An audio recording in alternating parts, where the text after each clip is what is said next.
明けましておめでとうございます。娘へ送るレシピ集のゆうこです。皆さんは2022年のお正月、どんなお正月をお過ごしになりましたか？私は家族揃ってお正月を迎えることができ、おせち料理をいただいたり、神社にお参りに行ったり、お着物を着たりして日本のお正月を楽しむことができました。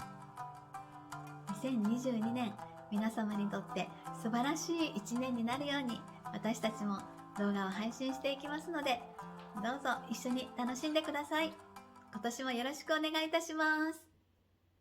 今日はお正月で残ったお餅やお野菜などを使って中華お餅を作っていきたいと思います。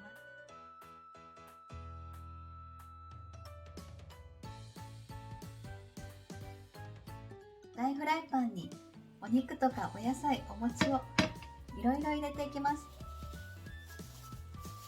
今日は豚肉 200g 千切りにしました。お野菜こんなにたっぷり入れていきます。白菜が 500g ありました。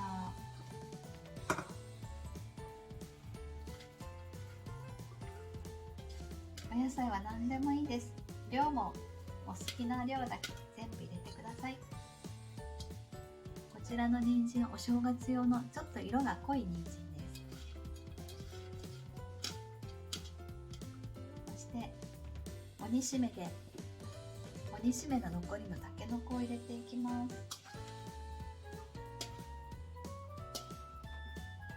いんげんも残ってたので入れます。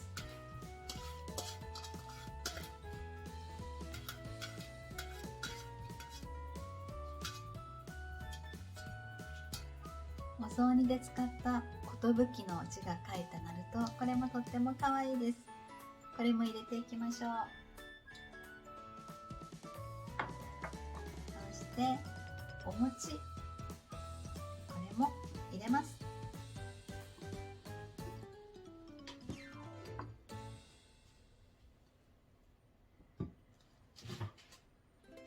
お餅を8つ入れました。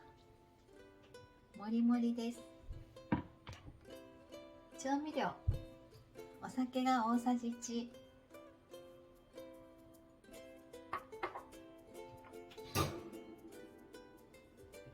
お醤油が大さじ2、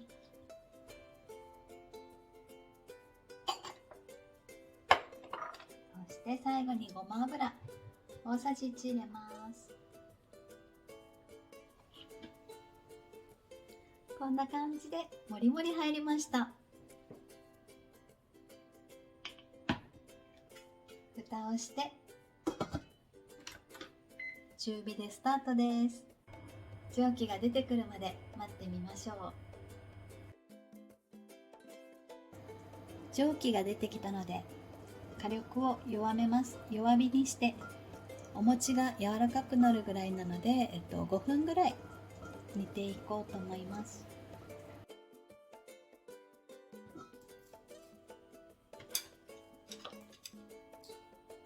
お餅が柔らかくなっていい感じで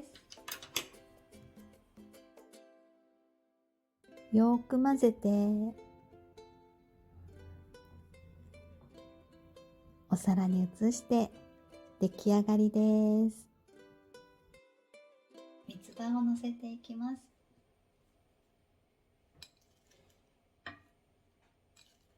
お酒、お醤油、ごま油などの調味料は食材やお好みによって調整してください。そ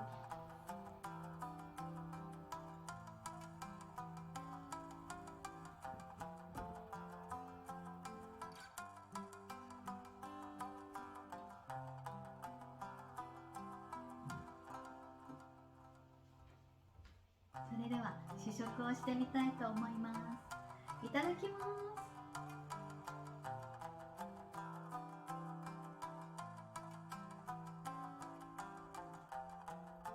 おいしい。わあ、お餅がこんなに伸びる。今日も最後までご覧いただきましてありがとうございました。2022年が皆様にとって素晴らしい1年になりますように。そしてまた娘へ送るレシピ集もよろしくお願いいたします。ではまた。